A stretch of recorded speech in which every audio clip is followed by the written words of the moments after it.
Hello student, स्वागत है आपका कॉन्सेप्ट गुरुजी के यूट्यूब चैनल पर। मैं हूँ राजकुमार। आज के इस क्लास में करेंगे साइंस का क्वेश्चन बैंक से क्वेश्चन को सॉल्व करेंगे। ठीक है ना। जितना भी प्रश्न आपके क्वेश्चन बैंक में आए हैं सबको हम देखेंगे पूरा कंप्लीट। इसको करके जाइए, आपका 40 में 40 कोई नहीं काट सकता। ठीक है ना। तो ये अंतिम समय है, तैयारी को एकदम बूस्टअप बनाए रखें और मैं भी आपके लिए लगातार प्रयास कर रहा हूँ, आप भी अपना प्रयास देते रहिए। ठीक है ना। चैनल पर नए हैं तो सब्सक्राइब कर लीजिएगा। आप आगामी अगर आप पढ़ाई करना चाहते हैं हमसे 11-12 का, तो आपको फ्री यूट्यूब पर दिया जाएगा। ठीक है ना। तो इससे पहले हमने 11-12 कर लिया था, 13 से स्टार्ट करते हैं। चलिए, पहला क्वेश्चन आप देख सकते हैं यहाँ पर। कमेंट में जरूर बताइएगा आपका कितना कौन साल में गलत हुआ। ठीक है ना। संगमरमर का सूत्र क्या है? देखिए, संगमरमर बोल दे, चूना पत्थर बोल दे, खड़िया बोल दे, सबका सूत्र एक ही होता है। चौक बोल दे, सबका सूत्र एक ही होता है। CaCO3, calcium carbonate. ठीक है ना। COO अभिक्रियाशील मूलक को क्या कहते हैं?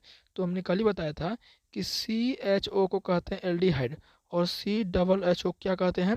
कार्बोक्सिलिक एसिड कहते हैं। और एक ऐसे होता है C डबल बॉन्ड O, और इसको बोलते हैं कीटोन बोलते हैं। ठीक है ना। और सिंगल बॉन्ड OH को अल्कोहल बोलते हैं।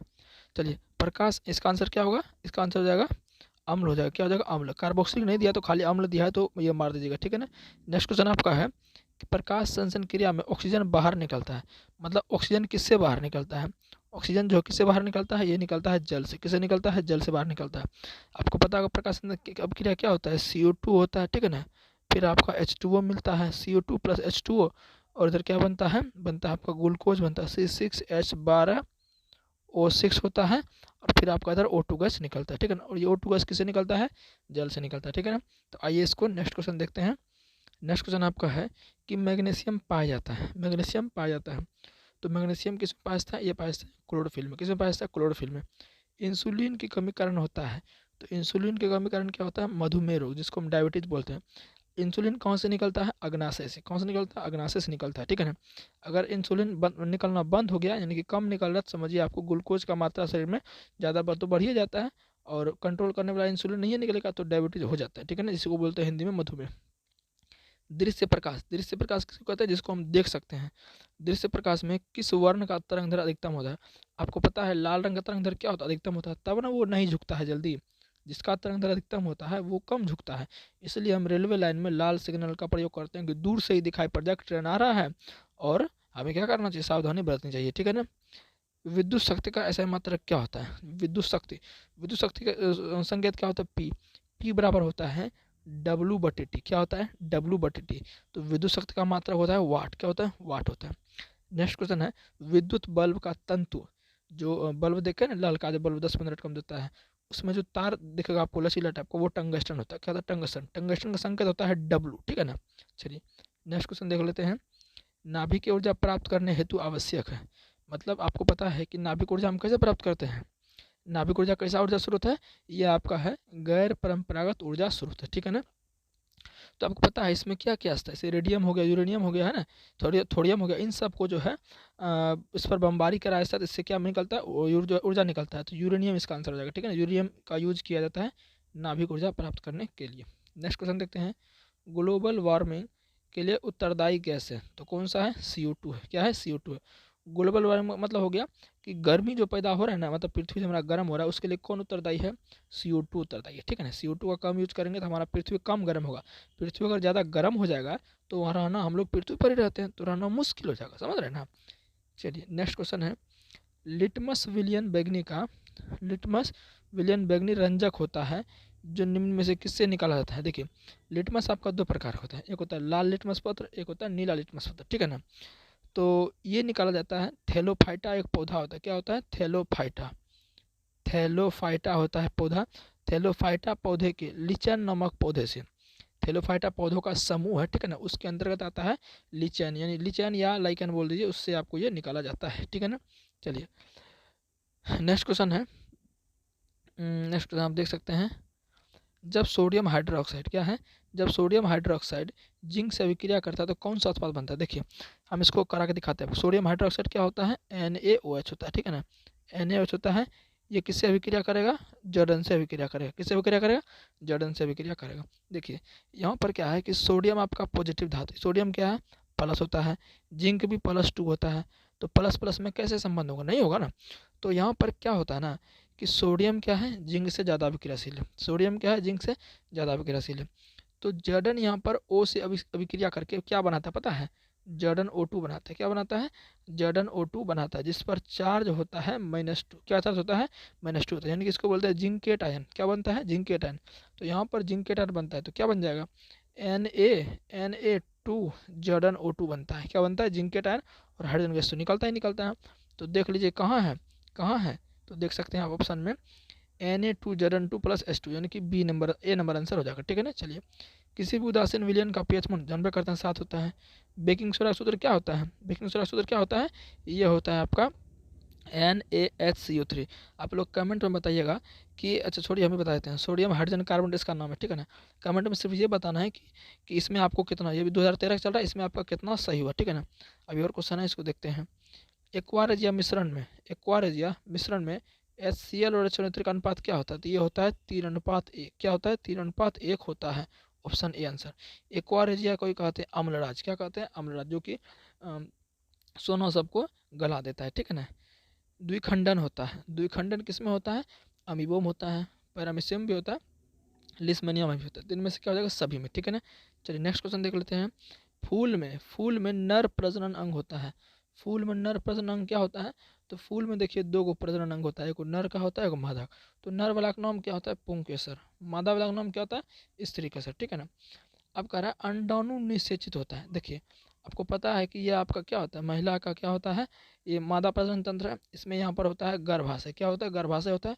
और ये इसका द्वार रहता है, इसको यूटेरस बोलते हैं।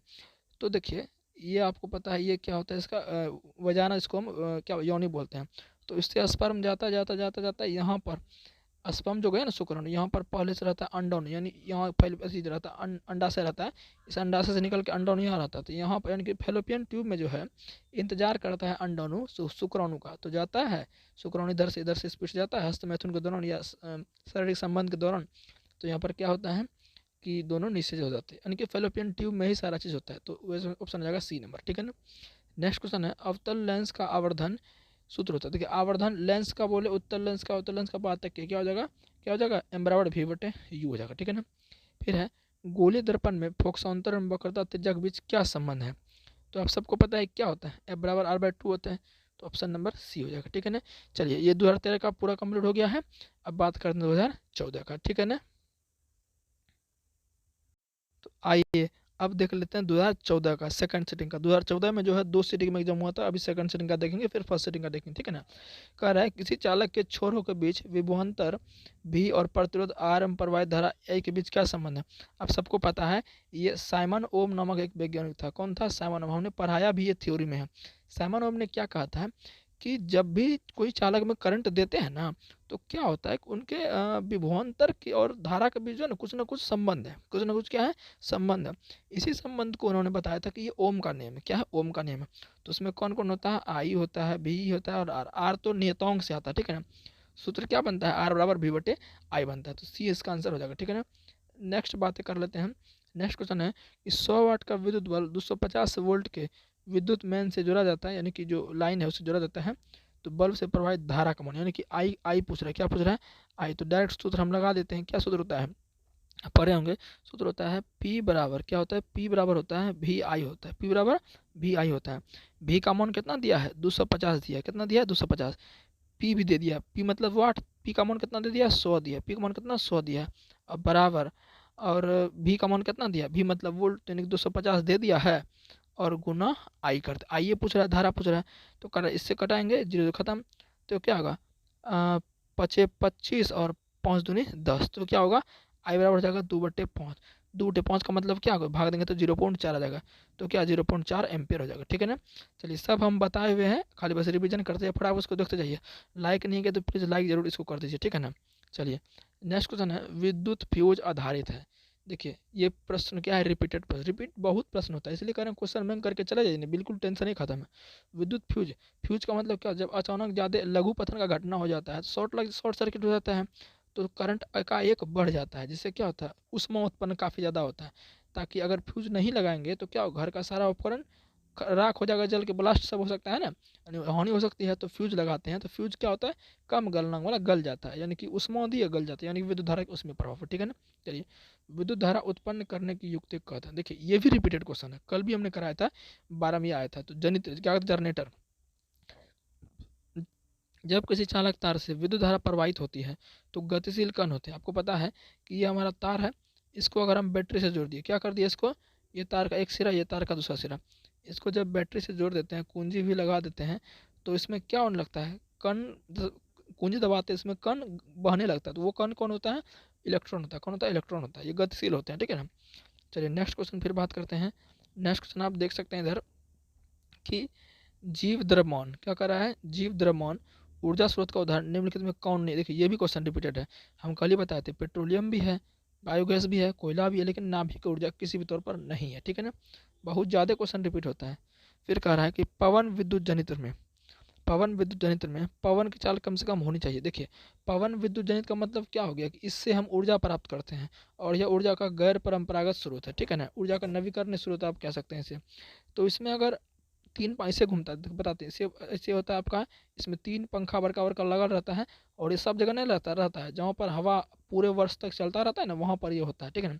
आपको पता है कि डेनमार्क में बहुत ज़्यादा हवा चलता है, तो डेनमार्क को पवनों का देश कहते हैं, ठीक है ना। तो अगर ये इससे ऊर्जा प्राप्त करना है तो पंखे घूमना पड़ेगा, है ना, टरबाइन इसका घूमना पड़ेगा, तो इसके लिए 15 किलोमीटर प्रति घंटा चाहिए हवा की चाल, ठीक है ना, पवन की चाल बोल सकते हैं। नेक्स्ट क्वेश्चन है कि निम्नलिखित में कौन सा उत्पाद लेड नाइट्रेट को गर्म करने पर प्राप्त होता है। देखिए ये प्राप्त होता है नाइट्रोजन डाइऑक्साइड और O2। जैसे लेड नाइट्रेट आपका होता है PbNO3 का होल ट्वाइस होता है, ठीक है ना, PbNO3 का होल ट्वाइस कौन सी होता है, लेड नाइट्रेट। जब इसको गर्म करते हैं ना, मतलब ऐसे हीट देते हैं, तो आपका प्राप्त होता है लेड ऑक्साइड, यानी प्राप्त होता है PbO प्राप्त होता है, प्लस में NO2 और O2 प्राप्त होता है। तो PbO तो ऑप्शन में नहीं है, तो ऑप्शन का अनुसार क्या हो जाएगा, डी हो जाएगा, ठीक है ना। चलिए नेक्स्ट क्वेश्चन देख लेते हैं हम। नेक्स्ट क्वेश्चन आप देख सकते हैं, नेक्स्ट क्वेश्चन है सोडियम क्लोराइड के जलीय विलयन से विद्युत धारा प्रवाहित करने पर यह वियोजित होकर सोडियम हाइड्रोक्साइड बनता है, इस प्रक्रिया को कहते हैं। देखिए सोडियम क्लोराइड मतलब NaCl का क्या लेते हैं, जलीय विलयन, मतलब H2O लेते हैं, ठीक है ना। तो इसमें जब विद्युत धारा करंट देते हैं, क्या देते हैं, विद्युत देते हैं ना, तो इससे क्या बनता है आपको पता है कि NaOH बनता है। क्या बनता है, NaOH बनता है, और प्लस में Cl भी निकलता है, प्लस में H2 गैस भी निकलता है। तो देखिए तो इसमें क्या बना है, क्योंकि इसमें क्लोरीन भी है, तो इसको बोल देते हैं क्लोरो क्षार प्रक्रिया, ऑप्शन बी बोल देते हैं, ठीक है ना, यानी सॉरी बी नंबर, ए नंबर क्लोरो क्षार प्रक्रिया। NaOH क्षार बन गया और क्लोरीन बना, तो क्लोरो क्षार प्रक्रिया, ठीक है ना। चलिए नेक्स्ट क्वेश्चन देखते हैं, निम्न में कौन सही है। सूत्र से भी सवाल बहुत ज़्यादा आता है, इसलिए सूत्र का भी हमने पहले ही बता दिया है।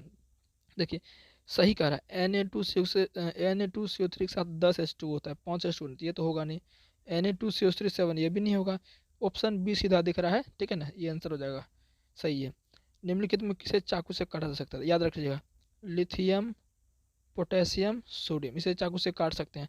तो देख लीजिए ऑप्शन में कौन है, हो जाएगा लिथियम, आंसर हो जाएगा, ठीक है ना। चलिए नेक्स्ट क्वेश्चन है कि निम्न में किसे हाइड्रोकार्बन में, मतलब किस हाइड्रोकार्बन में 3 आबंध होते हैं, कितना आबंध, 3 आबंध होते हैं। तो 3 आबंध किस में होता है, ये सर होता है एल्काइने में, किस में होता है, एल्काइन में सर 3 आबंध होता है, ठीक है ना। तो देख लीजिए एल्काइन, एल्काइन सूत्र क्या होता है, होता है CnH2H2N-2, ये सूत्र होता है एल्काइन का। तो देख लीजिए ना, इसको देखते हैं, दूध नी 4 दूध 6, ये तो होगा नहीं, दूध नी 4 ये भी नहीं होगा, इसको देखते हैं 3 दूनी 6 2 8, ये भी नहीं होगा, ऑप्शन सी हो जाएगा, ठीक है ना। सी का मान, एन का मान 3 रखिएगा ना, तो ये आ जाएगा, सी आंसर हो जाएगा, ठीक है ना। चलिए देखिए ये नेक्स्ट सवाल है, ये भी आपका क्या है, रिपीटेड क्वेश्चन, बहुत ज़्यादा रिपीट होता है, इसलिए कह रहे हैं अगर अभी तक आप कुछ भी नहीं पढ़े हैं ना, जो मैं करा रहा हूँ सिंपल उसको कर लीजिए, आराम से हो जाएगा, ठीक है ना। कार्बोनिल का प्रतिकारक क्या है, CO।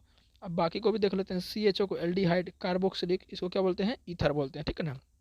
चलिए नेक्स्ट बात करते हैं। नेक्स्ट क्वेश्चन है कि निम्नलिखित में कौन सबसे अधिक अभिक्रियाशील है। देखिए सबसे अधिक अभिक्रियाशील हम आपको बताते हैं, सबसे ऊपर होता है सोडियम, फिर होता है पोटेशियम, ठीक है ना, सोडियम पोटेशियम कैल्शियम होता है, फिर आपका मैग्नीशियम होता है, फिर आपका एल्युमिनियम होता है, ठीक है ना। तो ये सब तो कोई दिख नहीं रहा है ना, तो हम आपको बता देते हैं, इसमें सबसे जो अभिक्रियाशील होगा वो कॉपर होगा। कौन होगा, कॉपर, क्योंकि अभी ये और नीचे जाएगा, ठीक है ना। तो आंसर क्या होगा, कॉपर इसका हो जाएगा। चलिए नेक्स्ट क्वेश्चन देख लेते हैं, प्रकृति में पृथ्वी पर ऊर्जा का मुख्य स्रोत क्या है, सबको पता है सूर्य हमको ऊर्जा का मुख्य स्रोत है, ठीक है ना। चलिए हरे पौधे क्या कहलाते हैं, हरे पौधे उत्पादक कहलाते हैं, ठीक है ना। चलिए नेक्स्ट क्वेश्चन देख लेते हैं, कीटों के पंख, एक मिनट, कीटों के पंख और चमगादड़ के पंख किस तरह के अंग है, ये आपका है संवृत्ति अंग। कौन सा अंग है, संवृत्ति अंग है, ठीक है ना। जो कि कीट के पंख उसको भी उड़ने में इस्तेमाल करता है, चमगादड़ के पंख उड़ने में इस्तेमाल करता है, लेकिन दोनों का बनावट अलग अलग है, ठीक है ना। चलिए, भोजन का पचना किस प्रकार का अभिक्रिया है, तो भोजन का पचना उपचयन अभिक्रिया किस अभिक्रिया, क्योंकि उसमें ऑक्सीजन की वृद्धि होती है और जुड़ के एक नया पदार्थ बनता है, ठीक है ना। नेक्स्ट क्वेश्चन है, देख सकते हैं आप कि निम्नलिखित में से कौन एक उभयलिंगी जंतु, उभयलिंगी का मतलब जिसमें नर और मादा दोनों हो, तो केचुआ हो जाएगा। निम्नलिखित में कौन एक भूमिगत जल, भूमिगत जल मतलब अंदर से निकालते पानी, तो कुआं हो जाएगा, ठीक है ना। तो 14 का भी सेकंड सीटिंग हमने कर लिया। अब देखते हैं 14 का फर्स्ट सीटिंग हम। अब देख लेते हैं 14 का फर्स्ट सीटिंग का कौन कौन सा सवाल आया, ठीक है ना। विद्युत चुम्बक बनाने के लिए प्रायः किस पदार्थ का प्रयोग किया जाता है। देखिए, विद्युत चुम्बक क्या है कि जब तक उसको करंट देते रहेंगे तब तक वो काम करते रहेगा, यानी कि अस्थायी चुम्बक में आता है, ठीक है ना। तो ये बनता है आपका नरम लोहा का, सॉफ्ट आयरन जिसको बोलते हैं, उसका ये बनता है, ठीक है ना। आप परिनालिका के अंदर भी नरम लोहा के छड़ को रखकर विद्युत चुम्बक बना सकते हैं, ठीक है ना, लेकिन जब तक करंट दीजिएगा तब तक, क्योंकि ये अस्थायी चुम्बक है, ठीक है। चलिए, हमारे घरों में जो विद्युत आपूर्ति होती है वह है, देखिए हमारे घर में जो आता है ना वो एसी आता है। अब बोलो सर एसी हवा खाएगा, नहीं, एसी का मतलब होता है अल्टरनेटिंग करंट, एसी को ही बोलते हैं प्रत्यावर्ती धारा। कितना वोल्ट पर आता है, 220 वोल्ट पर, कितना वोल्ट पर, 220 वोल्ट पर, और इसकी आवृत्ति कितनी होती है, 50 हर्ट्ज। तो आवृत्ति तो नहीं दिया है, तो हो जाएगा 220 वोल्ट पर प्रत्यावर्ती धारा, ठीक है ना। नेक्स्ट क्वेश्चन है, किसी वस्तु का प्रतिबिंब आंख के किस भाग पर बनता है, मतलब जैसे कि हम आपको देख रहे हैं तो आपका प्रतिबिंब हमारे आंख पे बन रहा है तभी आपको देख रहे हैं, तो कहाँ पर बन रहा है सर, ये बनता है रेटिना पर। कहाँ बनता है, रेटिना पर। अच्छा, रेटिना का दूसरा नाम क्या है, दृष्टिपटल, ये भी आप ध्यान रख लीजिएगा, कभी कभी ऑप्शन में दे देता है। नेक्स्ट क्वेश्चन है, एक स्वस्थ आंख के लिए दूर बिंदु, दूर बिंदु का मतलब क्या है कि स्वस्थ आंख जिसको कोई दोषण है तो वो बहुत दूर तक देख सकते हैं, यानी बोल सकते हैं अनंत तक, ठीक है ना। तो दूर बिंदु उसका क्या है, अनंत हो जाएगा। तो ऑप्शन ऑप्शन इधर ऑप्शन नंबर डी, हाँ अनंत देखिए इधर है, ऑप्शन नंबर डी इसका आंसर हो जाएगा, ठीक है, अनंत तक। नेक्स्ट क्वेश्चन है, जीवाश्म ईंधन की ऊर्जा का वास्तविक स्रोत है। देखिए, जीवाश्म ईंधन किसे कहते हैं, पहले थोड़ा उसको जानिए। जीवाश्म ईंधन से आपका कोयला हो गया, पेट्रोलियम हो गया ना, ये आपका होता है जीवाश्म ईंधन। करोड़ों वर्ष पहले ये मिट्टी के अंदर दब गए थे, तो उसी से ये प्राप्त होता है जीवाश्म ईंधन, ठीक है ना। तो इसका जो वास्तविक स्रोत है ना वो आपका सूर्य है, क्या है ये, सूर्य है, ठीक है ना। चलिए, नेक्स्ट क्वेश्चन है, विद्युत चुंबकीय प्रेरक की खोज किसने की थी। देखिए, विद्युत चुंबकीय प्रेरक क्या है कि जब किसी चुंबक को, ये आपका चुंबक होता है, इसको अगर कुंडली में गति कराते हैं ना तो इसके फेरों में क्या होता है, परिवर्तन होता है, जिससे क्या होता है, विद्युत धारा उत्पन्न होती है। तो ये खोज किया था आपका किसने, ये क्या था आपका फैराडे ने किया था। किसने किया था, फैराडे ने किया था।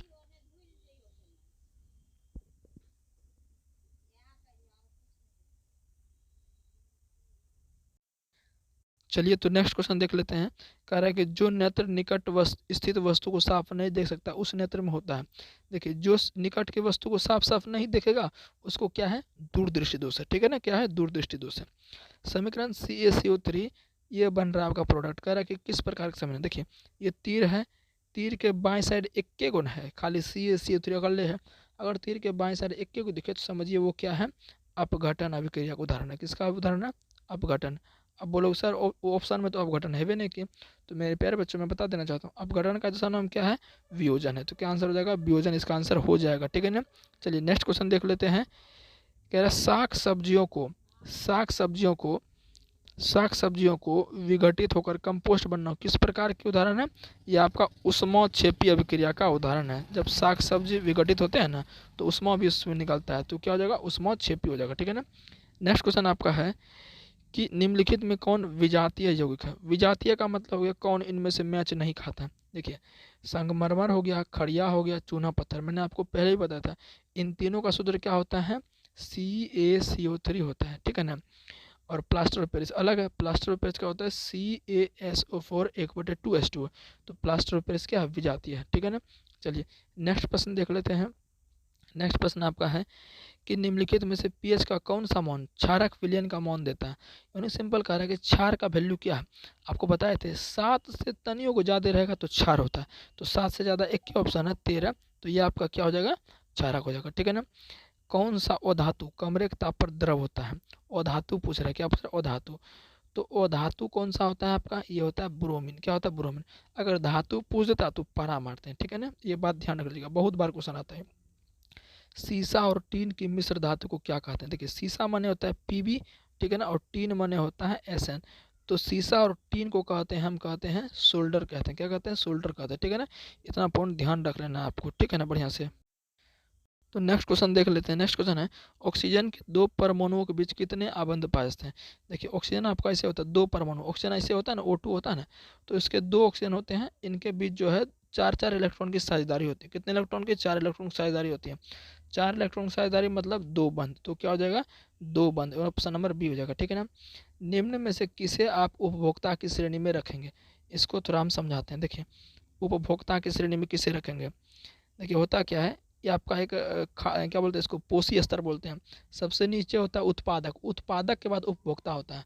देखिए उत्पादक कौन होता है? जो उत्पादन करते हैं, जैसे हरे पेड़ पौधे वो अपना उत्पादन करते हैं, तो वो उत्पादक कहलाते हैं, उन्हीं को हम खाते हैं, तो हम हो गए उपभोक्ता हो गए। ठीक है ना। तो देख लेते हैं हरे पेड़ पौधे, नीले हरी शैवाल, ये भी उत्पादक होते हैं आपके। फूल और पत्ते ये भी उत्पादक होते हैं। जंगली जानवर, तो जंगली जानवर क्या करेगा? इन सब को खा लेगा, तीनों को, तो जंगली जानवर क्या हो जाएगा? उपभोक्ता हो जाएगा। ठीक है ना।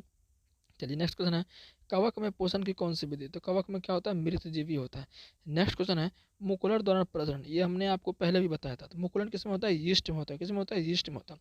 यीस्ट वही जिसको हम खमीर भी बोलते हैं, जो कि ब्रेड को फुलाने वगैरह में काम आता है। ठीक है ना, ब्रेड बनाने में। चलिए नेक्स्ट क्वेश्चन है, नेक्स्ट क्वेश्चन देखिए है मुकुलन द्वारा प्रजनन क्या कर रहा है? मुकुलन द्वारा ये तो हो ही गया। मानव में डायलिसिस थैली है, तो क्या हो जाएगा? नेफ्रॉन हो जाएगा। क्या हो जाएगा? नेफ्रॉन हो जाएगा। ठीक है ना, जो आपको पेशाब जो सॉरी जो ब्लड में से खराब पदार्थ को बाहर निकालता है। ठीक है ना। चलिए नेक्स्ट क्वेश्चन आपका है कि पुष्पी पौधों में लैंगिक जनन किसके द्वारा होता है? देखिए पुष्पी पौधे जो होता है ना, उसमें लैंगिक जनन किसके द्वारा होता है? फूलों द्वारा। किसके द्वारा होता है? फूलों द्वारा होता है। ठीक है ना। नेक्स्ट क्वेश्चन देख लेते हैं, निम्न में से कौन एक जैविक प्रक्रम द्वारा अपघटित होने वाला पदार्थ है? देखिए जैविक प्रक्रम अपघटित माने कि टूट जाना, छोटे छोटे टुकड़ों में टूट जाना या मिट्टी में मिल जाना। ठीक है ना। तो जैविक प्रक्रम का मतलब हो गया जीवों द्वारा। जैविक माने जीव, प्रक्रम माने प्रोसेस, मतलब जीव द्वारा जो टूट फूट जाएगा, यानी कि छोटे छोटे टुकड़ों में बढ़ जाएगा, उसे कहेंगे जैविक प्रक्रम द्वारा अपघटित होने वाला पदार्थ। तो सूखे घास पत्ते जो हैं ये क्या हो जाते हैं? जैविक पत्ता वत्ता गिरता है ना, तो मिट्टी में मिल के वो खराब हो जाता है। लेकिन रबर मिट्टी में फेंक दीजिएगा तो खराब नहीं होगा, मतलब ये टूट फूट नहीं जाएगा, गल सर नहीं जाएगा। पॉलीथीन गैस ये भी नहीं होगा। प्लास्टिक की बोतल ये भी आपका खराब नहीं होगा मिट्टी में किधरों फेंक देने से, प्लास्टिक का रह जाएगा। लेकिन सूखे घास पत्ते, केले के छिलके, सब्जी के छिलके, ये सब फेंक दीजिएगा तो वो क्या होता है? धीरे धीरे सड़ जाता है, मिट्टी में मिल के अपघटक टूट जाते हैं वो। ठीक है ना। चलिए तो ये भी आपका साइंस का क्वेश्चन में 2014 का फर्स्ट सीटिंग कंप्लीट हो चुका है। ठीक है ना। अब हम बात करते हैं 2015 का सेकंड सीटिंग। ठीक है ना। अभी तक आप बने रहिएगा।